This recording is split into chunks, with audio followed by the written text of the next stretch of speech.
Well, welcome everybody to the Asian Financial Forum 2022. My name's Simon Cox. I'm a journalist for The Economist magazine based in Hong Kong. And it's my great pleasure to host this conversation with Tony Elumelu, who is Group Chairman of United Bank for Africa and founder of the Tony Elumelu Foundation. Tony, welcome. You're famous in the fields of philanthropy and entrepreneurship, and indeed the interaction between the two. Can you talk a little bit about the work your foundation does to promote entrepreneurship in Africa? Good to meet you, Simon, and pleased to be part of the Asian Financial Summit. I think in the 21st century, we need to get minds together to talk about how to help improve humanity. And I like that the Asian Financial Summit is putting this as a key part of this year's summit. At the Tony Elumelu Foundation, which I founded when I left the United Bank for Africa, the Pan-African bank that operates in 20 African countries, with presence in London, in New York, as the only African bank that operates and accepts deposits in New York, and in Paris.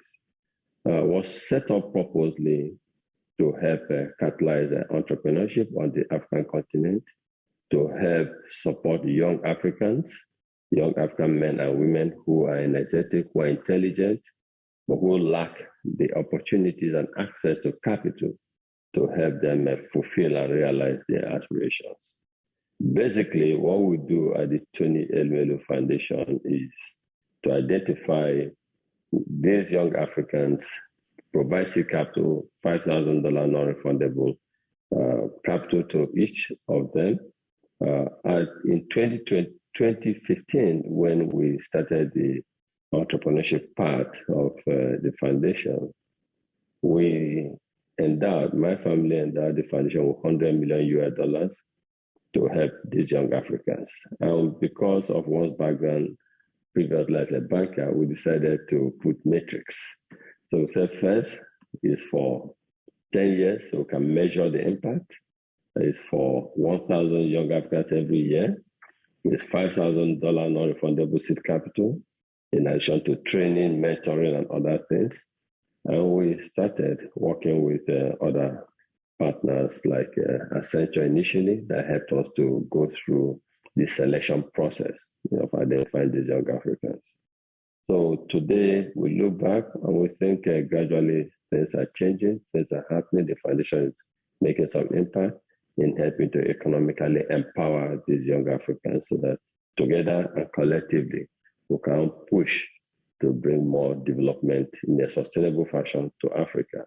It's about the Africa funded and funded foundation for Africans, helping them to become more economically empowered. And then we think a lot is happening in that space. A lot more can happen. And that is why today we're trying to partner with the rest of like-minded philanthropies to see how we can help do more in terms of impact, do more in terms of reaching more of these young Africans. Because from experience, in just 2021, we had over 300,000 young Africans apply. But unfortunately, we couldn't support more than a certain number because of the limited resources. Our own foundation, we support 1,000, as I said earlier, every year.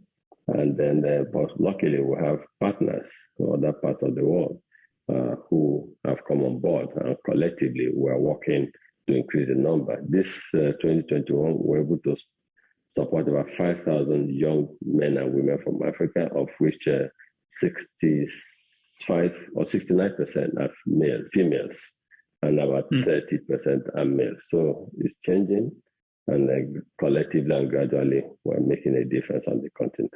It's about the empowerment of our young Africans.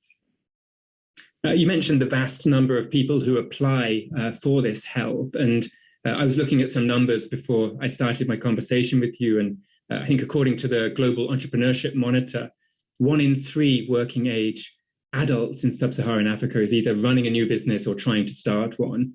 And that compares with 1 in 6 Americans. So entrepreneurship does seem to be ubiquitous in Africa. Why is that, do you think? Basically on the continent, we have a lot of people who are talented, audacious, ambitious, and they see entrepreneurship as a sure way to economic prosperity and to a way to break the vicious cycle of poverty that abounds on the continent. And people, again, job is not so easy to come by on the continent. You have more people entering the job market than the job market is able to cater for. So all of this, and we have a lot. Africa has the youngest youth demography in the world. So all of this combined to make entrepreneurship a more desirable path. However, what's important is the success rate. Just like you have the statistic you gave, you also have over 80% of these young entrepreneurs not succeeding, and because of a variety of reasons. And so in our foundation, the Elumelu Foundation, we not only provide seed capital, we help to train and mentor these young Africans so that we can increase the chances of success amongst them. And so we have the 12-week MBA program, so to speak. We teach them for 12 weeks, telling them how to run businesses, because it's not just about capital. Some people have access to capital, but they still fail in business. We also appoint mentors, global mentors for them, mentors from across the world. And I hope through this Asian Financial Summit, we'll get some more mentors sign up. If they visit the Elumelu Foundation website, they'll see more opportunities to become mentors to these young Africans. We also provide a networking platform for them. They will have the largest digital platform for young African entrepreneurs, the Elumelu Foundation, we call it TF Connect. So we bring all of them together so that, because if you know yourself, you can interact, you can share experiences, you can sell your products. And so we have over 1 million people who have signed up on the TF Connect today. The experience is that, yes, we have more Africans, a lot of Africans interested in entrepreneurship, but the success rate is not so fantastic. And we want to work with everyone to improve the success rate. We see firsthand that it's not just about capital. Capital is important, very important, but equally important, if not more important, is the issue of training, issue of mentoring, issue of providing other enablement. And of course, our political leaders to create the enabling environment, the right environment that will help these young Africans to succeed. They want to succeed. They are ambitious, but at times the environment, the operating environment could be very stifling. And if not addressed, makes success more challenging and daunting. Right. You mentioned some of these mentors come from outside of Africa. Is that right? Yes, we have mentors from Africa, from outside Africa. We have global organizations who have encouraged their staff to sign up as mentors. And, to these people, it's quite fulfilling seeing themselves applying their knowledge, their expertise, their experience in helping these young African men and women to succeed in their business endeavors. Nothing can be more gratifying than seeing yourself, even if you don't have capital to put on the table, but being generous with your knowledge and with your expertise. That is what we see, and that is what we encourage. And again, as I said, it would be nice to see more people visit the Elumelu Foundation website and sign up to become mentors to these young Africans. It's also an inroad into thinking and understanding the mentality of these entrepreneurs in this part of the world. But yes, the experience we're seeing, the impact assessment we're getting shows that all of this is working, but we need to do more because the demographic, the population of young Africans is huge. The population of 1.3 billion people in Africa, over 66%, in fact, 69% are young ones under the age of 30. So it's a huge, huge market for entrepreneurship. is a huge market for the world. Can also be a big demographic challenge to the world if nothing is done. That is why the Elumelu Foundation, we see it as a natural thing to do, to help, to catalyze development on the continent by supporting these young entrepreneurs. If there was someone watching this conversation based in Asia who was familiar with entrepreneurship, but perhaps not familiar with the particular contexts in Africa, would you still encourage them to act as a mentor? I mean, do you think there are sort of universal principles to entrepreneurship? No. To me, there's no uniqueness about entrepreneurship on the African continent. It's universal. It's same thing. Entrepreneur in London, in the UK, same as entrepreneur in Nigeria or Lagos. Entrepreneur in Hong Kong, same as entrepreneur in what could change or differ is the operating environment that could differ. But, to put it properly, we see in these young African entrepreneurs the anxiety, excitement, the ambition to succeed.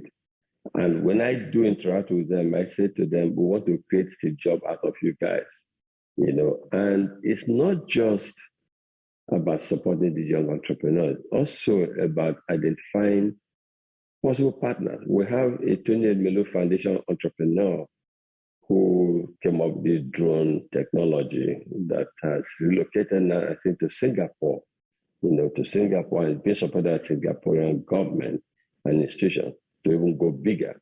That is not just about entrepreneur mentoring, that's about networking and support that they get, supporting them to move to the next level. These young Africans need that. They need also some. Alibaba is coming to Africa now, and he's also trying to support entrepreneurs on the continent. That's welcome. We need more global business leaders in the 21st century looking at Africa to see how they can create impact, sustainable impact on the continent, as we do at the Elumelu Foundation. My message crusade every time I engage with global friends and leaders is, let's come together, please. Let's turn Africa to a successful continent so that, all this extremism in the world will be, you see, it's all as a result of poverty, lack of economic opportunity, lack of economic hope. And if we could commit a small percentage of what we have in helping to catalyze development on the continent that spreads prosperity to everyone, that would be wonderful. And so the foundation, and not just the foundation, it can be anywhere, through any platform. But let's see what we can do to help more. I experienced recently the European Union, the European Development Authority, they put $25 million to support some of the young African entrepreneurs through the Elumelu Foundation. That's how we were able to increase the number from 1,000 that our foundation commit to even 5,000. We have UNDP, United Nations Development Program. We're in partnership with them. We're doing a lot in the Sahel region of Africa. We're doing a lot working collectively to help promote entrepreneurship on the continent. The International Red Cross, they work with us. The German Development Agency, GIZ, they work with us. So we're beginning to see collaboration alliances, and I want to see the first Asian group that will partner with us to support more of these young African entrepreneurs. It's time to work together as global community to see what we can do to help move the needle on this development agenda for Africa in a manner that truly sustainable. You mentioned the cooperation you've received from some traditional aid agencies, including government aid agencies. Do you think the traditional aid industry sufficiently understands the importance of promoting entrepreneurship? Do you think it's something they've neglected in the past? No, thanks, Simon. It was neglected in the past. I think it's still been neglected, but a few progressive ones that are actually in tune with what the 21st century demands are changing the approach. I live in Africa. I'm born, bred in Africa. I work in Africa. I made my some form of business, economic or business fortune in Africa. I see firsthand the poverty on the continent. And I also understand the yearnings and aspirations of young Africans. I understand more what they need to succeed. sitting out there and just thinking you can fashion out a development agenda for the continent from outside doesn't work. It has never worked and it will not work. And today, philanthropy is good, but it must be channeled in a manner that helps to create sustainability. And I keep talking about that. We don't want to give in a manner that people perpetually depend on us. We want to empower people economically. We want to make you your own fisherman. We don't want you to rely on us forever, because that's been the traditional giving approach of every year you give this amount, then they use it to do this, come back in next year for if you don't get the budget, if you don't get it, they don't get good budget, they don't make it. That doesn't help. It creates a different issue. It creates this perpetual syndrome of dependency. What we are doing through entrepreneurship and what some of these progressive global institutions are now beginning to adopt is a different approach that changes the narrative, that changes the approach, that partners with those on ground who know how it's done, who understand the terrain better, and working together, realizing that it's all about economic empowerment. That's what creates sustainability. Giving is very good, but we need to give in a manner that creates self-reliance, self-dependency, in a manner that upholds human dignity, in a manner that gives someone confidence that I am my living. I send my children to school because of this. I can cater for healthcare for my family.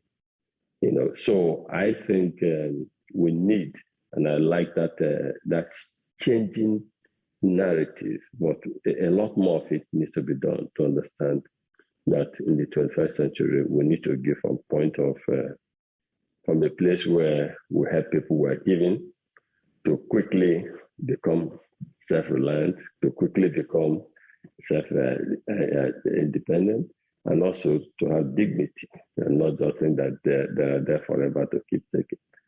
That is what we preach at the Tony Elumelu Foundation. And that is also at the intersection of Afro-capitalism, which is a philosophy we founded, that we all should come together, the private sector, the development world, the public sector, to come together for the development of the continent. Again, our word is about sustainability in a manner that is sustainable. We think that the private sector should make investments, invest in human capital, invest in young Africans in a manner that creates economic prosperity and social welfare for all. We believe also that government should create the right environment, the enabling environment that enables some of these private sector approach interventions to succeed. And we also believe that development partners should come together. We're succeeding because, as I said, some development partners are coming on board now.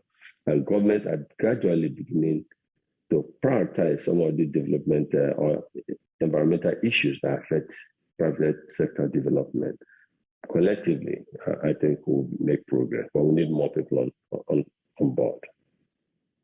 But how do you as a philanthropist avoid the danger of creating dependency? You've emphasized the importance of self-reliance, but in one way you are giving money that the market doesn't give, right?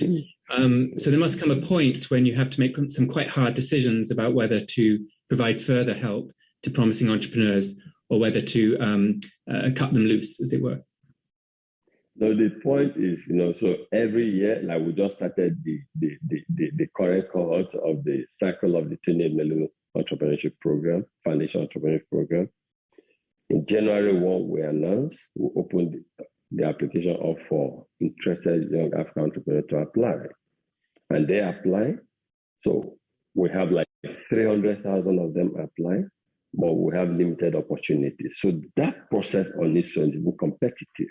They 300,000 applied, and we want to take 1,000, which is the commitment of the Tony Elumelu Foundation itself. And then if we have other partners who are willing to support, we could increase it just the way we increased to 5,000 this last cohort 2021. So let's assume 300,000 applied for only 5,000 opportunities. That on its own is given a different fashion, because these people, this number is 5 to 300,000, 5,000 to 300,000. And then they go through different processes. We go through the application through AI technology. We go through that. We go through right now we work with Deloitte. We go through this rigorous selection process. They do pitching competition. They present their business ideas, business plans, etc. We train all of them for like 12 weeks. Because for us, even if you don't get the seed capital, we want all of you that are entrepreneurial or that are interested in entrepreneurship to be trained.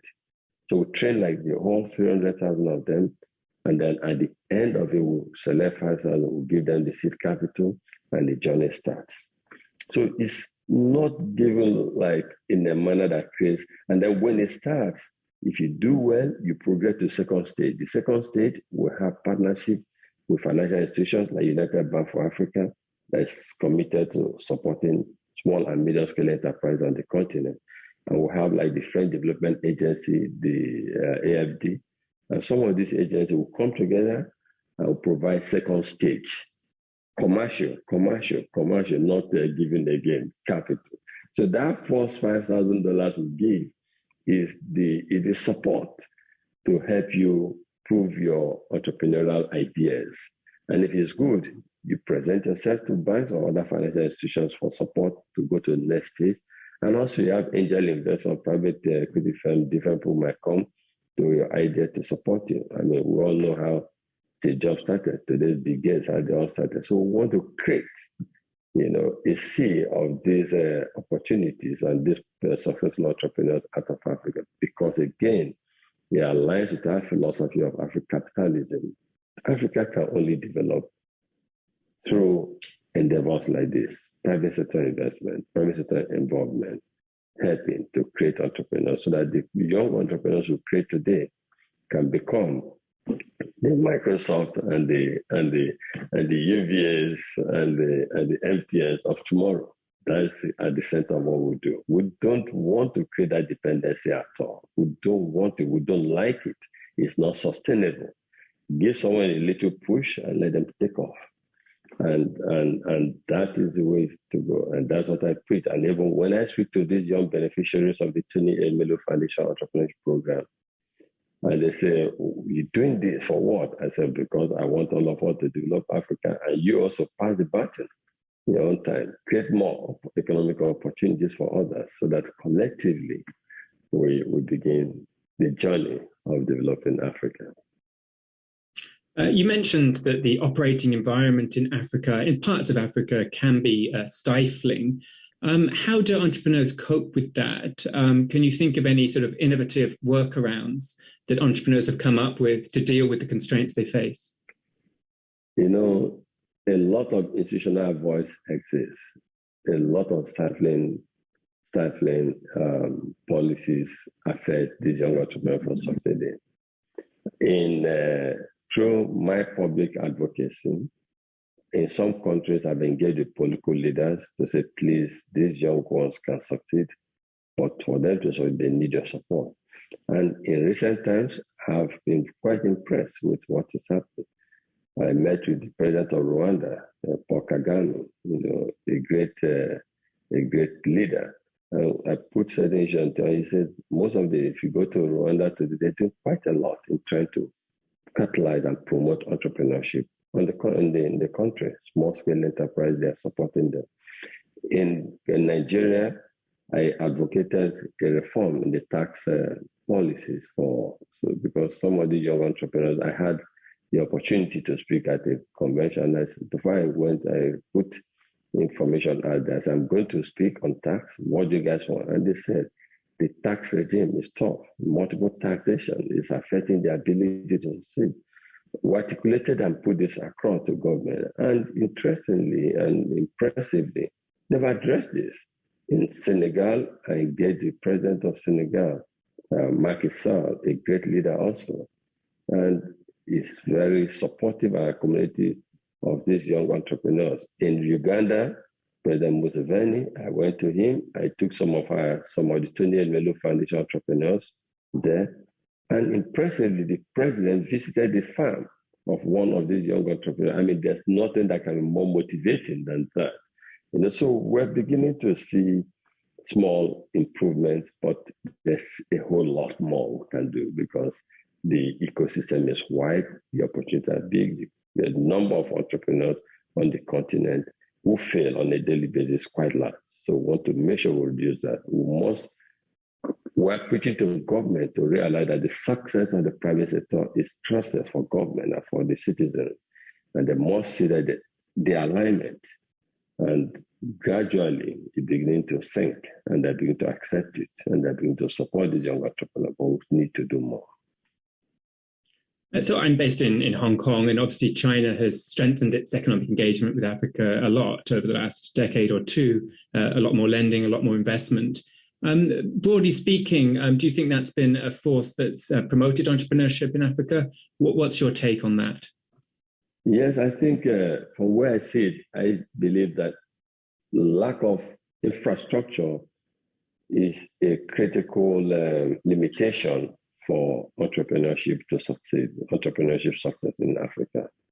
And China's intervention in most of the regions or countries they've intervened, they've actually come with the aim and purpose to help provide infrastructure. And so I welcome it, and I see that as a good development. The only thing, though, is that when you come in to help develop the infrastructure that we need so desperately on the continent, you should engage the local level also, and not just export also level into Africa. We have a lot of people who need jobs on the continent, who are energetic, who are capable of delivering. So come with the capital, but please engage some of the young ones, because this whole clamor and push for economic development of the continent is for a purpose. It's for poverty eradication, for job creation. Is to make sure that our people are economically empowered. So while we're building infrastructure, which is required, we also need to engage some of the local level. So, but yes, I support the intervention of China in this area of providing for infrastructure for the continent. Well, thank you, Tony. Thanks very much for your insights. I'm afraid that's all we have time for, but I hope everyone enjoyed the conversation. If you are interested in becoming a mentor to one of these entrepreneurs that Tony's discussed, please do check out the website of their foundation. My name is Simon Cox. Thank you. Thank you, Simon. Good to meet you.